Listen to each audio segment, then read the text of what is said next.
You're here, and neither one of us is dead. I guess that means we're friends. I'm sure you already know my name. Most people do nowadays. It makes it hard to do my work. My work gets harder as my fame grows.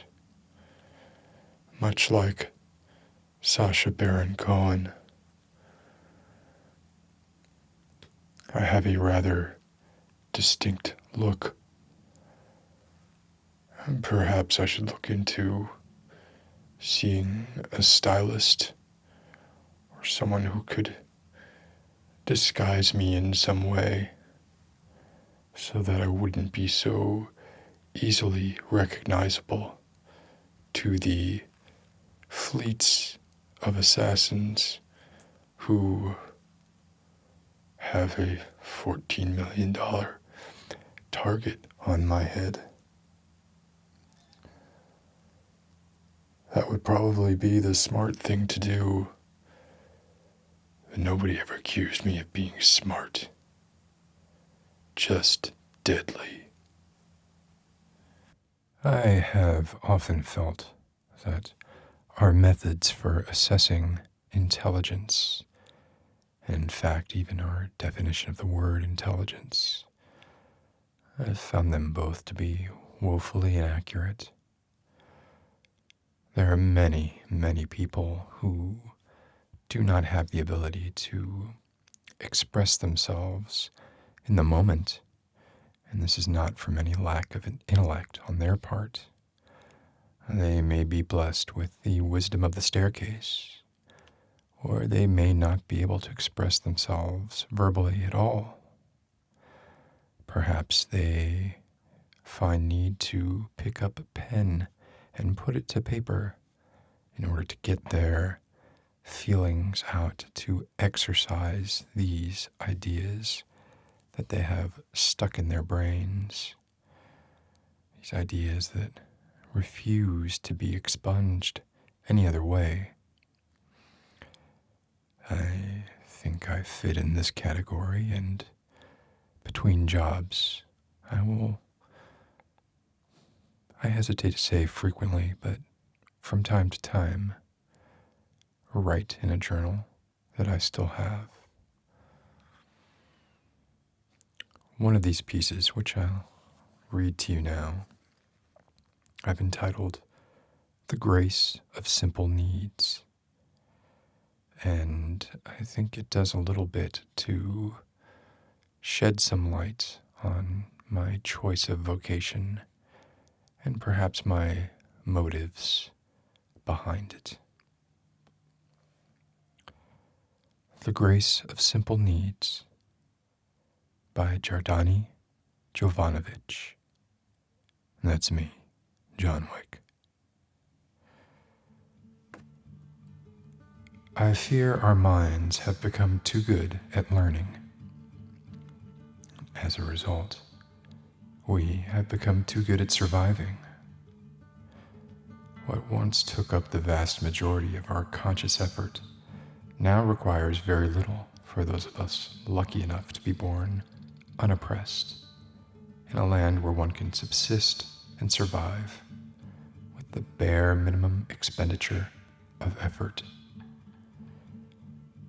When we commit ourselves to a task, either pragmatic or creative, and exhaust ourselves in the doing, we collapse on our beds, satisfied, sated.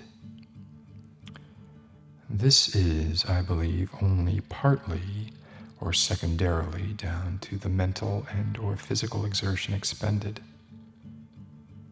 It is at least as important, and perhaps more important, that we concluded a period of time wherein our goals were clear and unquestioned, or perhaps only lightly questioned.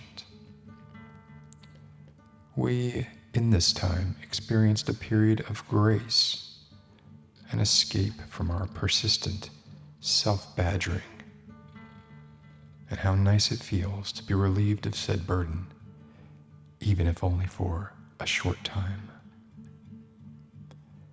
How wonderful when our course of action is so clear in any context. Your next step is to eat, or to stop the physical pain, to escape the predator, to become the predator, to engage in violence. What a glorious respite.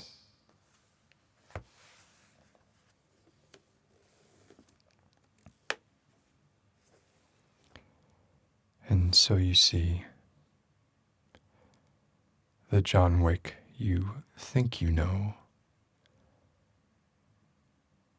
maybe you don't know so well. Who's to say what goes through his mind with every pull of the trigger? I don't think even I know, and I am he. So I thought I'd make this video.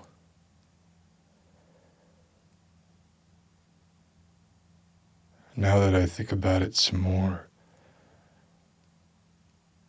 this video is not going to help me remain incognito. It's probably going to allow more people to recognize me. John, you don't always make the best choices, either in wives or what kind of animal you prefer, because looking back, I'm sure if I had had a cat, that animal would have been smart enough to evade Lily Allen's brother. Look, I'm not really suggesting that I think cats are more intelligent than dogs. Simply that dogs have been perverted across the millennia to be dependent on and trustful of humans. And it is this cunning, this inherent suspicion that every cat regards humanity with that might give them the edge when it comes to survival. After all,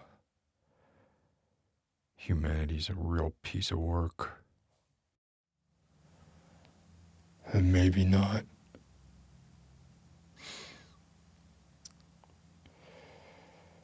Anyway, I'm here to make this video because I need something else. Originally, my thought was I was going to explain what it is I do to keep my job interesting, because as anyone who has seen me in action knows,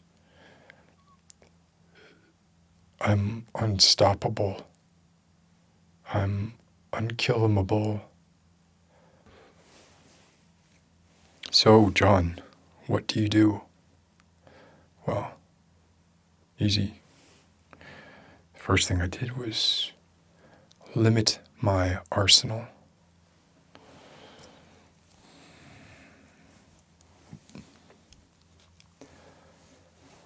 The revolver is a wonderful thing. Simple. Very difficult to break. Almost impossible to misfire.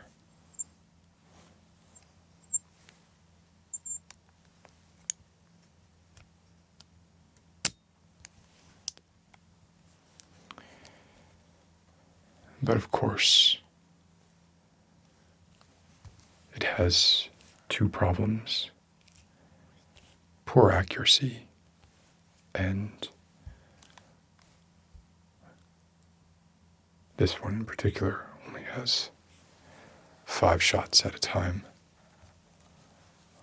This one has 6. The problem is, I think, apparent. Of course, it's not parents who are the problem. It is children who are the problem, although one could hardly blame them. They exist for 9 months in this idyllic womb, and they are then spat out by their parents. Were an infant capable of higher reasoning, it would be difficult to fault them for wanting to kill their parents.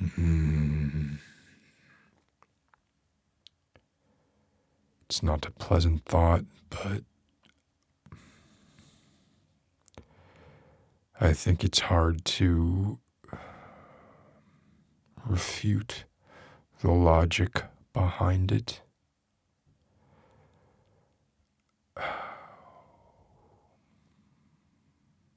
Shit.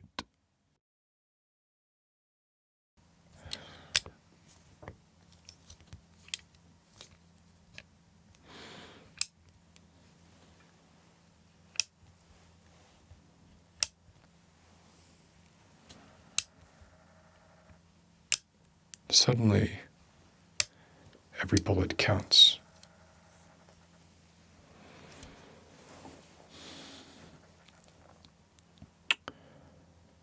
I can't just go firing willy-nilly.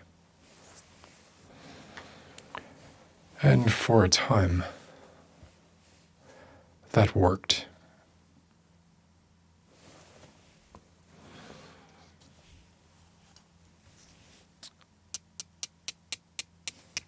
But it was not enough of a handicap.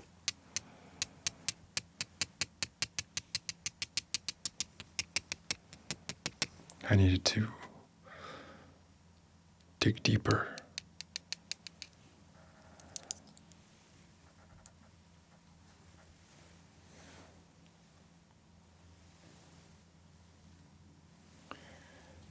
Do not make any sudden moves.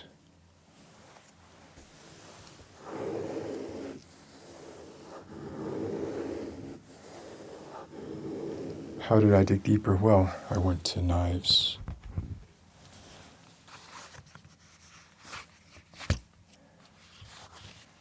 Particularly straight razor.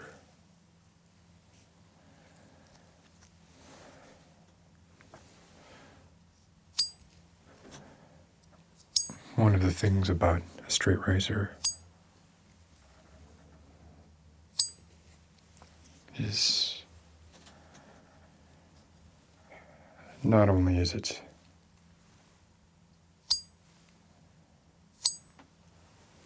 simple and nearly infallible when used correctly, but you can carry it with you anywhere. You can bring it on a plane. Not a carry-on, but its presence does not immediately brand you a killer.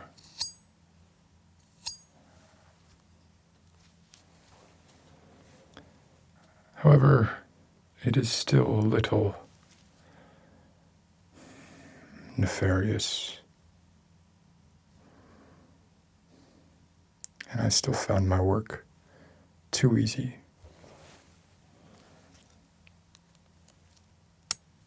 Where did I go from there, you ask?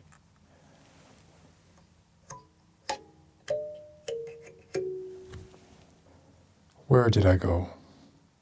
What did I do? how did I solve this problem of being simply too good for this world? I'd like to take a moment here to stop and address what seems like arrogance on my part, and also to put to rest what I believe to be an unfounded rumor. For the first part, I suppose I am a little arrogant. It's hard not to be. It's hard not to think that there's something special about you when everybody around you dies and you continue living regardless of circumstance.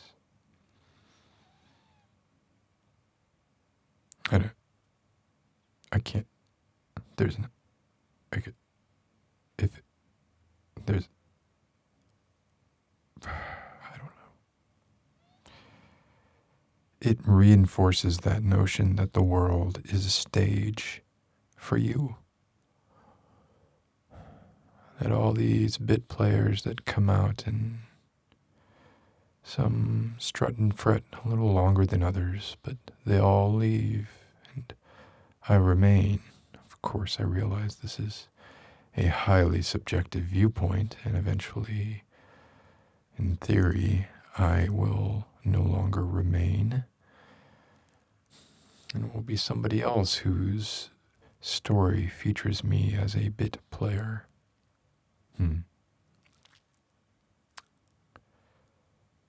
I wonder when that will happen. Hopefully I will have my boots on. The other thing I wanted to address was this idea that I am actually anti-technology or some kind of Luddite. Not true at all. I'm quite happy to embrace all of the forward motion and all of the improvements on past methods. As long as they're proven, I'm not going to be a guinea pig in the middle of a gunfight. And when it comes to things like torture, information extraction, we have not improved on those methods in 500 years. And in fact, often the mere sight of primitive interrogation methods is, on its own, enough of an incentive to get someone to talk. Whereas if you confront them with something more modern, they might not even recognize it for what it is, but everybody knows what a pair of jumper cables means. And everybody knows what a pair of pliers are capable of. So, I guess it's with those ideas in mind that I ask you to not judge me too harshly when it comes to eschewing every bright, shiny, new trinket that comes on the market the moment that it does so. Give me some time. Let's get this thing JW approved.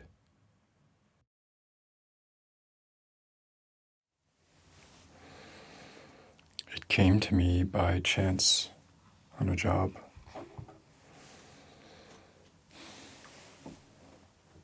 And I thought, now that would be something. If I could pull that off, what a feat. Pencils. Lots of pencils.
I find that when used correctly,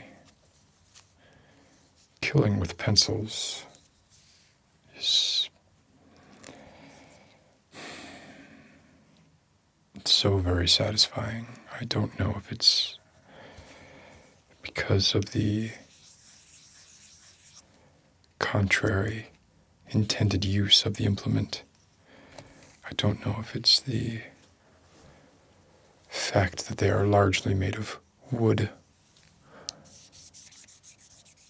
I don't know if it's simple nostalgia for my childhood. I just know that when I jab a couple of pencils in somebody, it makes me feel alive.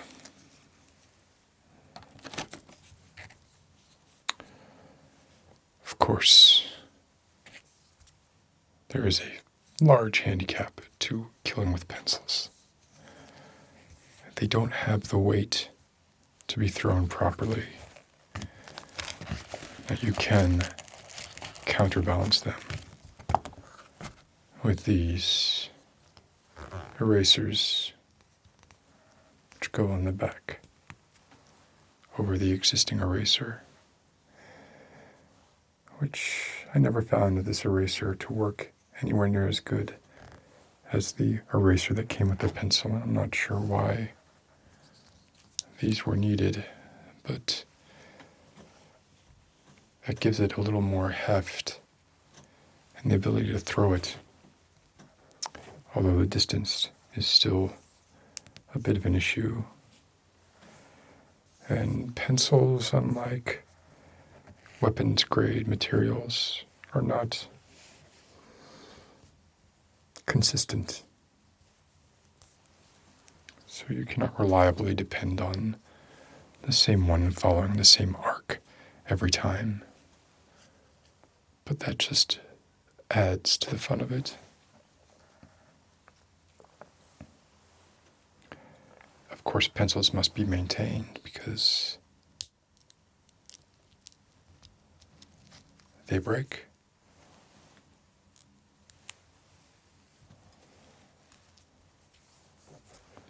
So now, instead of cases of magazines, I carry one of these in my pocket.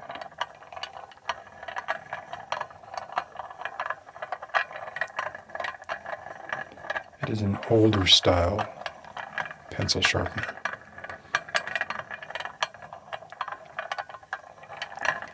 I suppose that's why I like it so much. It does its job very well.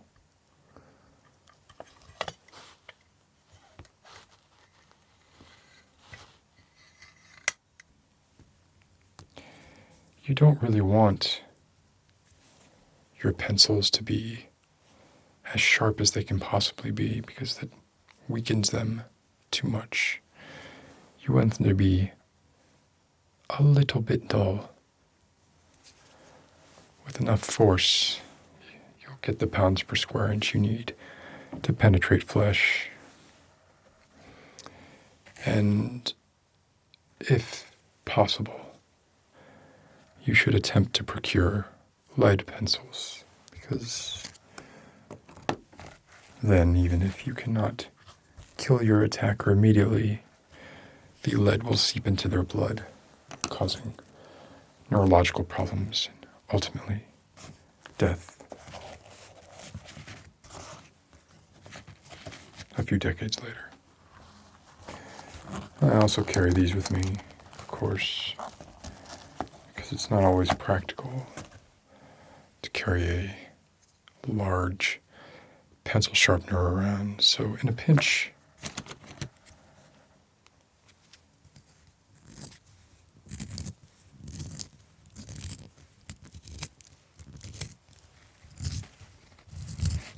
although these are messy, they do the job very well.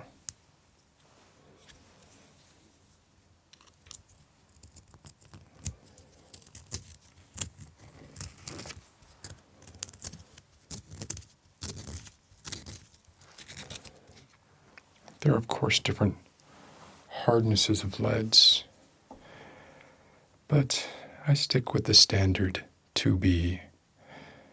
If you get into the H's,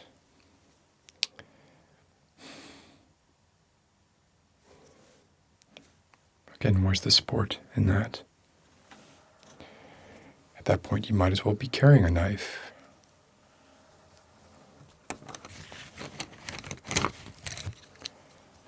And of course, you can easily walk around with one of these behind your ear, a few of them in your jacket pocket, a few of them in your pants pocket, although you must be quite careful with those. And no one will suspect anything of you. In fact, they may suspect you of being quite the opposite of a threat. And when all's said and done, you can still use them most of the time. A little bit of blood in a manuscript only lends it an air of gravitas. Up until now, I haven't used any of my pencils to write things down.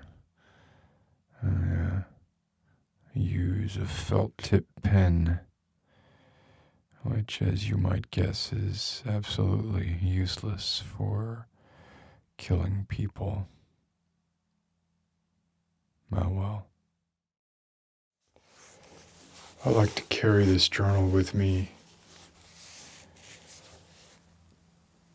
really as much as I can. I've sometimes thought maybe one day it would stop a bullet. It hasn't yet, but who knows? As it is, I use it to write down thoughts that come to me during the course of my work.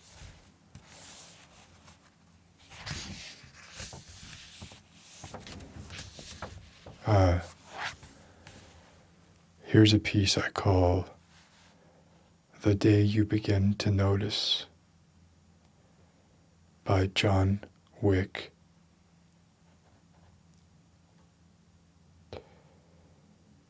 Have you ever had one of those days, so remarkably perfect, sun-dappled, cool, early spring,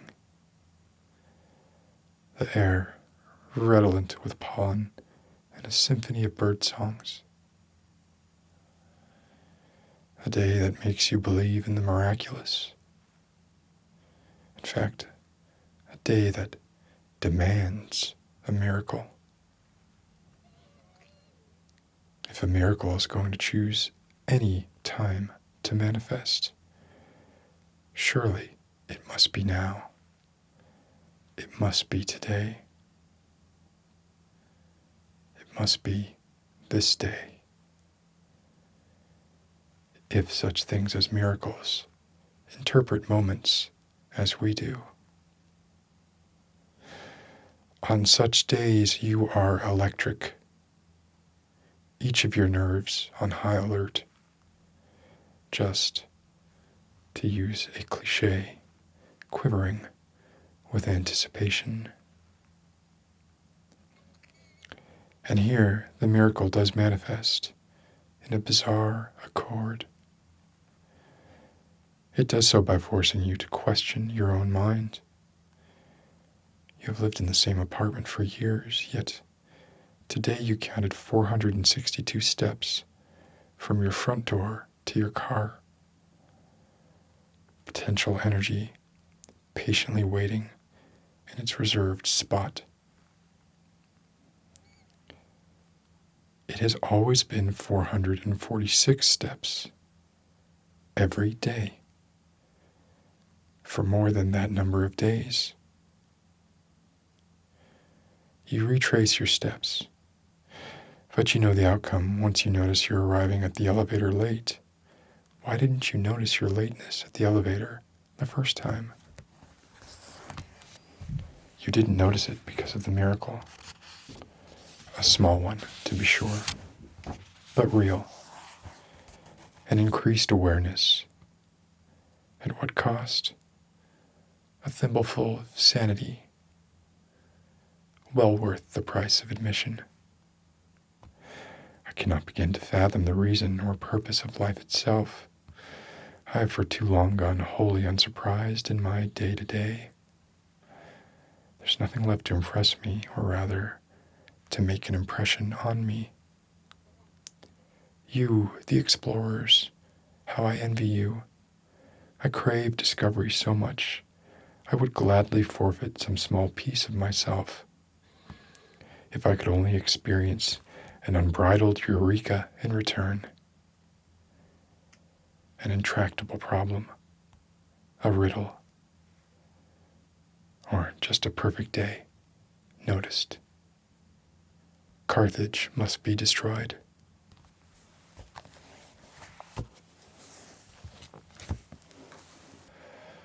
There's not much excitement in being so powerful. They call me Baba Yaga, the Babadook, Rusalka, the Boogeyman, Balrog, Smeagol. I prefer John. Tanis half-elven. Tanis half-elven is a fictional character in the Dragonlance series of books from the 80s. He's a half-elf, half-human, and not really accepted by either one of those races.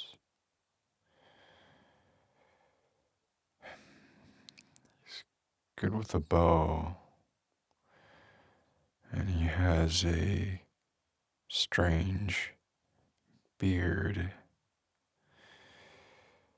but apart from that, I'm not really sure what the comparison applies to. The point is, everybody's afraid of me. How am I supposed to make a life for myself if no one can stand to be around me? I mean, let's be honest. Just seems like the most hazardous thing you could do with your life is stand near me. Because I'm never gonna die, but odds are you will. You're better off finding another action hero star. Or possibly not even an action hero at all. It seems like we're always being forced to choose between excitement and stability. And I think, in spite of what you might hear, stability is the way to go.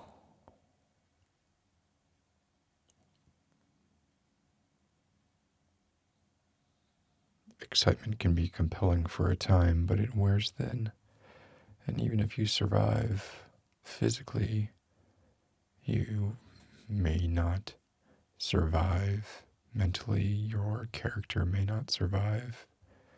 You may become something you never wanted to become. So,